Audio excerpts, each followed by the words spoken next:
Well, hello and good morning. Welcome to another Sunday morning coffee with Dr. Childress here. Let me just get set up. So today I'm going to be talking about entirely eliminating forensic custody evaluations from the family courts. And that absolutely needs to happen. Forensic custody evaluations and this quasi-judicial role for doctors developed in the 1980s in our first encounter with this divorce and custody issues in our cultural change. We didn't used to do divorces as much in 1950s and 60s, and then it started to happen a lot. We encountered the custody conflicts, and there's a narcissistic borderline personality in a percentage of them. Creates high conflict, and the psychology got all divided about siding up in the custody conflicts. And so this group of psychologists called forensic custody evaluators developed this new role for themselves. What is quasi-judicial role? They said, get out, clinical psychology is biased, it needs to get out, and we'll come in and be objective and provide the court with what it wants, which is information about its custody decision and schedule. That's not what the court needs. And that was an experiment. It was an experimental quasi-judicial role of assisting the court in custody decisions. Bad decision. That never should happen. Courts decide on custody. Doctors diagnose and treat pathology. But they experiment, and then they came up with this awful assessment approach. They just made it up, called a forensic custody evaluation. It does not diagnose the pathology. It's really, really bad. I'm a second opinion review on them. They need to stop. New York Blue Ribbon Commission. They are so bad. And so that's going to be happening. But going forward, until it does, you parents out there are kind of stuck.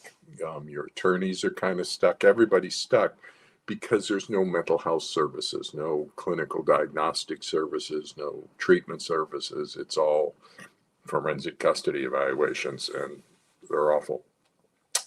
So to begin with, just to kind of orient everybody, for you parents out there, you're basically in three phases of the situation.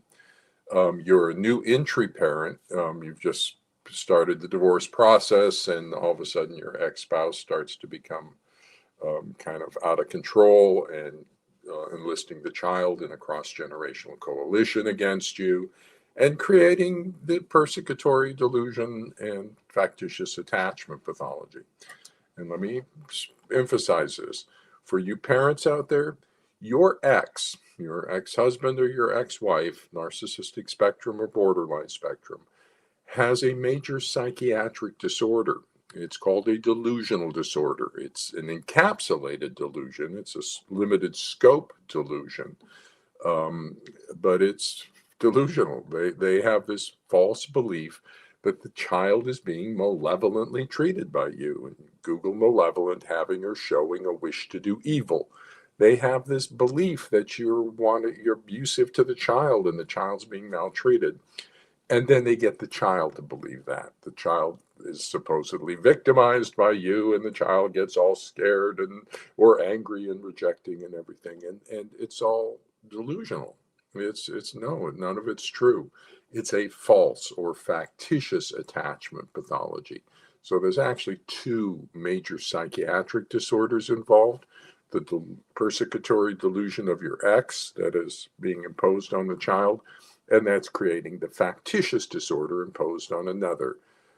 That's a second DSM diagnosis in this. So we have major psychiatric disorders in your family that need to be diagnosed and treated.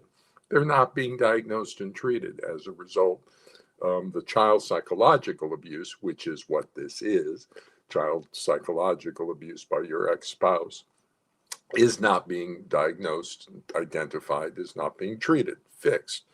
And so it's just a nightmare. And we have hundreds of thousands of cases of child abuse in the last 40 years that have gone undiagnosed and untreated. and about 10 to 20,000 new cases entering the family courts every year. It's of undiagnosed and untreated child abuse, and that's you. For the new entry parents, you thought you were just getting a divorce, and all of a sudden it starts to spin out of control, and you find yourself in the legal system. You're disoriented by the nature of the symptoms. Your child's delusional, the child's a factitious pathology, and so you're disoriented by that. And you're disoriented by the legal system that now has control over your children and whether or not you see them. And so you're in a very vulnerable place right now. And so that's one set of parents. The second set of parents is about 2 years into this process. Everything's a mess, and the family courts have not been responsive. There's been false allegations, or the child's refusing to come be with you, violations of court orders, contempt, and you're going back into court now, fighting it about 2 years in. That's typically where you get the custody evaluation. Somebody will say, well, you need mental health input, and the only thing they offer you is a custody evaluation. They don't offer you a clinical diagnostic assessment, you or the court. They only give you a custody evaluation if you want mental health involvement. So you go ahead and do that. That's your middle phase. And a custody evaluation will cost you about $20,000, $40,000 in that range. It takes about 6 to 9 months, which is exceedingly long. Everything stays frozen while everybody waits for this leisurely evaluation. The only differential diagnosis for a child rejecting a parent is child abuse by one parent or the other. Either you're abusing the child in some way, causing the child to want to flee, or your ex, the allied parent, is psychologically abusing the child, creating that shared delusional disorder. So it's child abuse by one parent or the other if I've got the symptoms of such severe attachment pathology, the child seeking to flee from a parent. It's child abuse somewhere, be one parent or the other, either true, targeted parent, or false, allied parent. So taking 6 to 9 months to do this, to assess for possible child abuse is just phenomenally bad. But that's the only thing you get an offer. And then they don't return a diagnosis, and nobody ever diagnoses. And then you get the master's level treatment people who don't recognize delusional thought disorders, and they believe it, and then it just gets a mess. So that's the middle period that you're in, about 2 years of doing that. Your younger children, the oldest child fell first and became pathological first, and now the younger children are starting to come into line, and everybody's lining up on that. Then you go into the final phase where the children begin to age out. Your oldest children are turning 17, 18, 19, 20, and the younger ones 12, 14, 16. And so they begin to move through and age out. Everybody just says, well, we didn't fix your family, sorry. And then they just abandon you to the destroyed lives, you and your children and everybody, and they go on to the next new entry family coming in. It's a repetitive cycle. So while I am in the family courts for 15 years, I'm on a linear path of solving this, and it has to do with institutional capture and betrayal. But I'm on a linear path to solve this. But you guys are on a circular path. You just kind of come through and go through this all the time. And there is no solution to this. This is what's going to happen to you. Fact. Because this is the system that you're entering. You just don't realize it. You come in as a new entry parent, and you kind of come in naive, thinking that the mental health system is going to take care of you, right? The court system will learn. And no, it's not. Everybody exploits you financially. They're just coming after your bank account. They'll take all your money, and then as soon as they have all your money, they'll throw you away. And then they'll move on to the next one, the next one, the next one. And they kind of know what they're doing. They just don't want to know what they're doing. But everybody kind of knows nothing is changing. They're not fixing anything. And here's the situation. Everyone else everyone else, ADHD, autism, depression, anxiety, substance abuse, everyone else gets diagnosis and treatment. You are special. You get a forensic custody evaluation that doesn't diagnose and doesn't treat. It's financial exploitation, no diagnosis, no solution, and destroyed lives. Lucky you. So how did you get so lucky to get this special group of psychologists who don't diagnose and treat? The 1980s, they came up with this experiment, and they captured the institutions. So the clinical psychologists left because it's too dangerous to work in the family courts. So the diagnosis and treatment people, they don't work in the family courts. We gave you to our bomb disposal experts, dealing with narcissistic borderline in the family courts. So holy cow, nobody wants to deal with that. We'll give it over to these forensic custody evaluators, and we let them do whatever they wanted to you for 40 years. Experiment on you with their new custody evaluation approach, and then they came up with parenting coordinators, and then they just making all sorts of stuff up. Okay, and I know, I read the reports. And the New York Blue Ribbon Commission looked at them and said, "Ooh, these are really, really bad." So that's the situation. And until we break your capture in the isolation, there's no solution for you. So you can come to me and talk with me, and I can review your documents and everything. But we don't have mental health therapists out there. We don't get the diagnosis of the major psychiatric disorder and child abuse. That's foundational to treatment. We need that diagnosis, the accurate diagnosis that your ex has a persecutory delusion that they're imposing on the child. That's child psychological abuse. Now we can come in and treat the child abuse. But if we don't do that process of diagnosis and then moving into treatment of the actual real diagnosis, then we get crash and burn. I mean, nothing gets solved, and the child abuse gets overlooked, undiagnosed, untreated for 40 years. The AI estimates we have around 300,000 to maybe 1 million child abuse victims from the family courts over the last 40 years, and then half as much in terms of the targeted parents who were spousal abuse victims. So it's a scandal is absolutely coming once we stop the forensic custody evaluations. Then everything is going to fall apart. So the situation you are in is called regulatory capture, initially introduced by Stigler. Here's this is the wrong institutional betrayal trauma. Oops.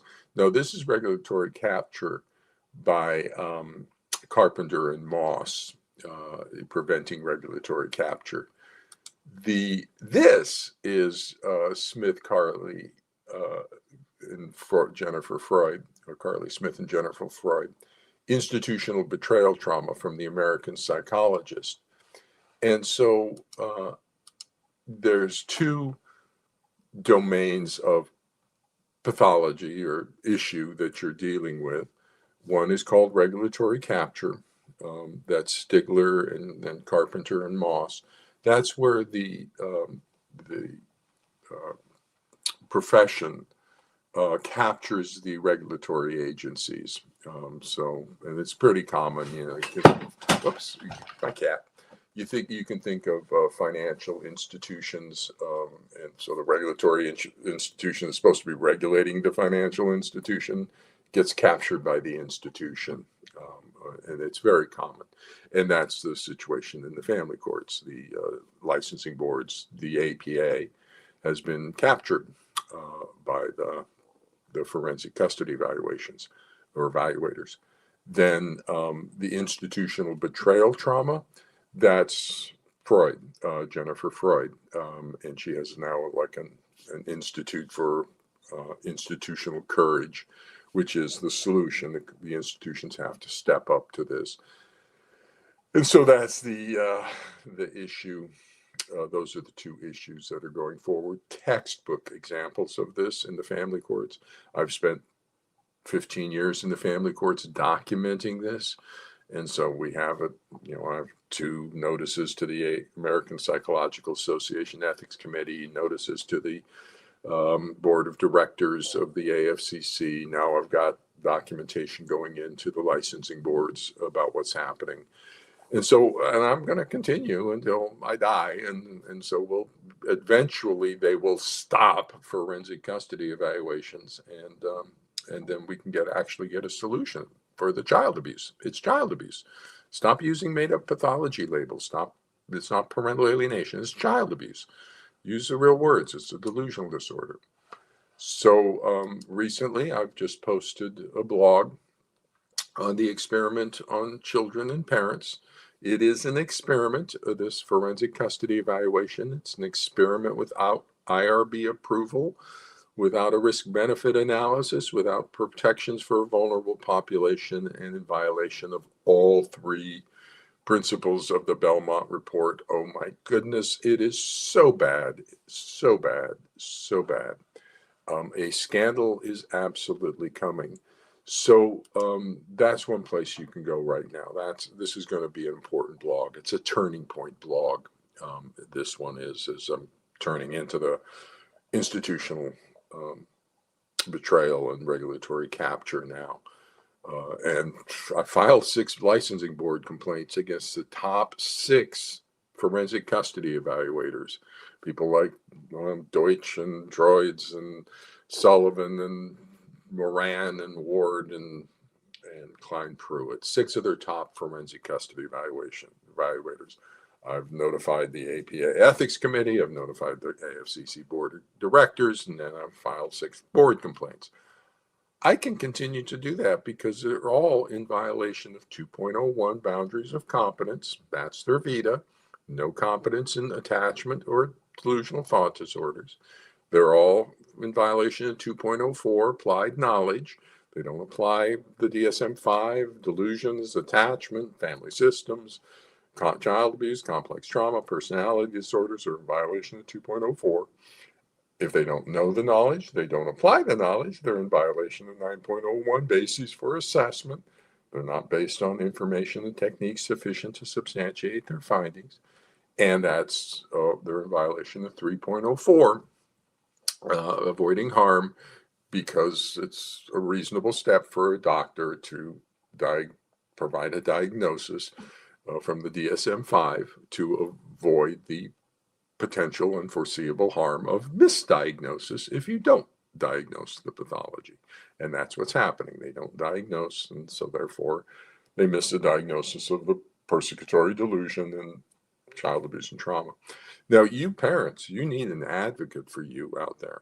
Okay, you need somebody fighting for you, saying, whoa, this is child abuse. We need to get child abuse. We need to get these competent mental health services for you. And you don't have that. That's your attorney, your family law attorneys. So I'll be talking with them as well. But the other thing I'm doing right now, starting in 2026, is I'm opening up another Substack. I currently have one on AI psychology because I'm using AI in the family courts, and I'm kind of interested in this new critter that's kind of showing up in our world. But I've opened up another one, another publication on Substack that has to do with the family courts. And so there it is. It's Dr. Childress in the family courts and child custody conflict. And my first blog is on the forensic custody evaluations need to be eliminated. That's the same one that's up on my blog. So I'm sort of at this point doing parallel, but I'll be moving more and more over to Substack here. And it's going to be a subscription for like $15 a month. You can subscribe, and you will get access to various seminars that I'm intending to put up there. And so that's what I'll be doing over the 2026 here. I'm going to diminish my involvement on Facebook and shift. I'll still continue to do these Sunday coffee talks, but I'm going to shift over to Substack. and a subscription over there, and then journal writing. I'll write journal articles. I got books to write, those sorts of things. But my first journal article I want to be for the ethics and behavior on this institutional capture stuff. But and I'll go back to the APA Ethics Committee on this one as well. But over on the Substack, on a subscription, I'm going to be starting to film up seminars for parents about what to do in this family situation. I'm also going to film up a separate set for parents on just parenting generally, okay, independent of the family courts. What's good parenting? And so I'll be doing that as well. So there'll be parents series of video seminars, as well as seminars for the psychologists or mental health professionals. So I'll have professional seminars there. I currently have a diagnosis series that's up on YouTube. I'm mostly going to pull that back behind the Substack here. I'll leave a few out. I'll leave the assessing attachment pathology, assessing delusional thought disorders, and assessing child abuse and complex trauma. I'll leave those on the open internet, but I'll pull the others back. I might do a series on the assessment process for the mental health professionals as well, and this one on the treatment process. And so you'll have a whole bunch of series for mental health people on my Substack, subscription Substack. And then I'll do a seminar for family law attorneys about how they need to become zealous advocates and how they need to I'm not going to tell them the law, I'm going to tell them the psychology that they need to understand so that they can effectively advocate for their parents. And so I'll have those seminars available.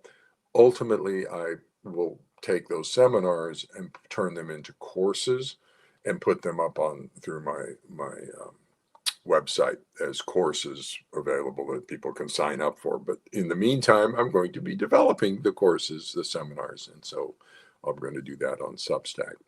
So that's kind of where I sit for 2026 as we're coming into it. I'm here. I'm available to review the forensic custody evaluations and the awful mental health reports and pretty much anything, emails, court documents, everything. I'm incorporating AI into the situation. So I'll be going forward telling you more about that. So I can just look at documents, feed them in, tell everybody what the documents kind of look like, using the prompt response log, a chat dialogue with the AI about what's going on. I'll have some interesting information coming forward on that as well for parents and things. But 2026 looks like a year of change. At some point, they are going to need to stop forensic custody evaluations. Let me talk about that a little bit more. The New York Blue Ribbon Commission on Forensic Custody Evaluations, only review ever conducted of forensic custody, found that they were dangerous, quote unquote, harmful to children, lack scientific and legal value, and that they produce defective reports that result in potentially disastrous consequences for parents and children. These are quotes from New York Blue Ribbon Commission, the only review ever conducted. Now, they voted 11-9 to eliminate them entirely from the family courts. I come from an entirely different vector here. I am actually reviewing the forensic. So I get to review the custody evaluations that the licensing board don't review because they give quasi-judicial immunity and it's too hard to get release and stuff. Well, I'm in the family courts getting authorization through the legal system through evidentiary challenge.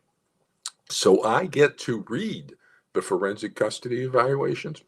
They're so bad. I agree 100% with the New York Blue Ribbon Commission. So now you have two sources of information.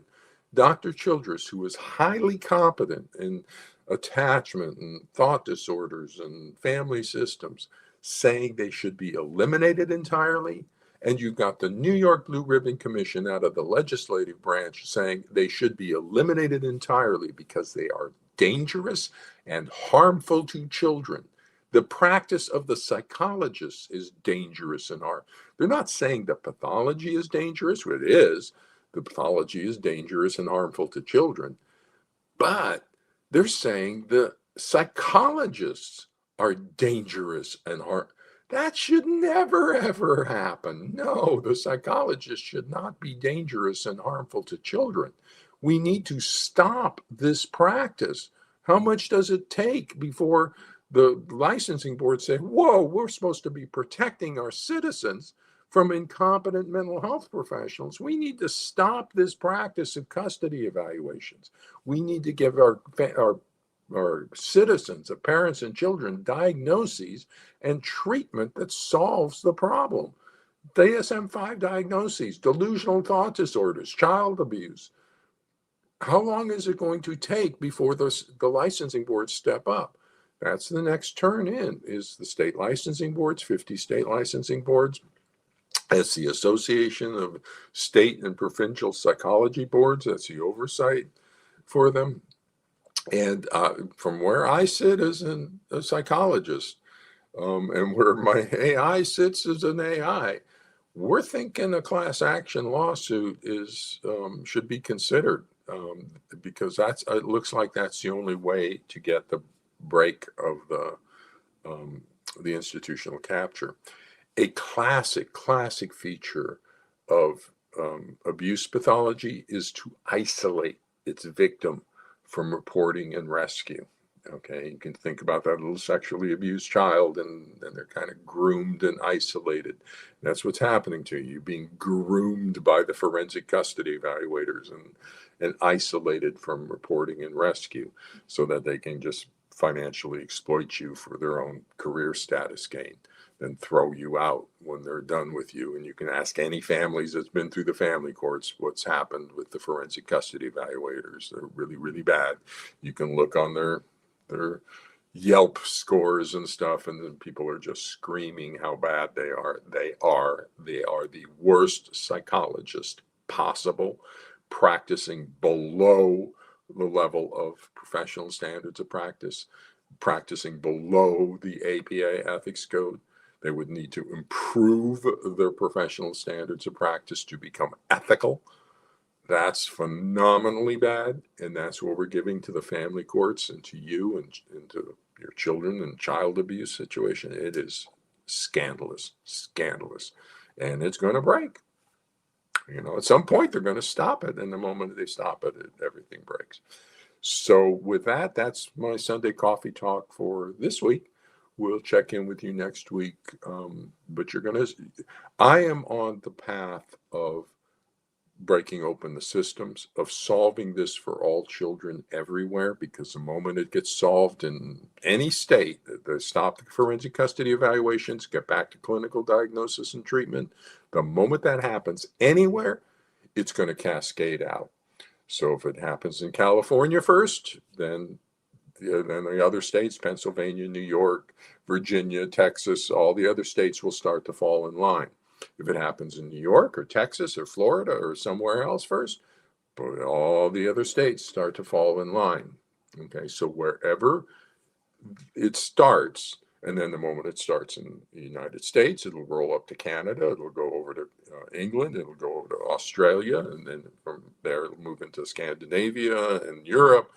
And so it's the moment we break the capture, the moment we return to established psychological practice, the moment we end the experiment on children and parents in the family courts of these forensic custody evaluations, everything is solved for all children everywhere.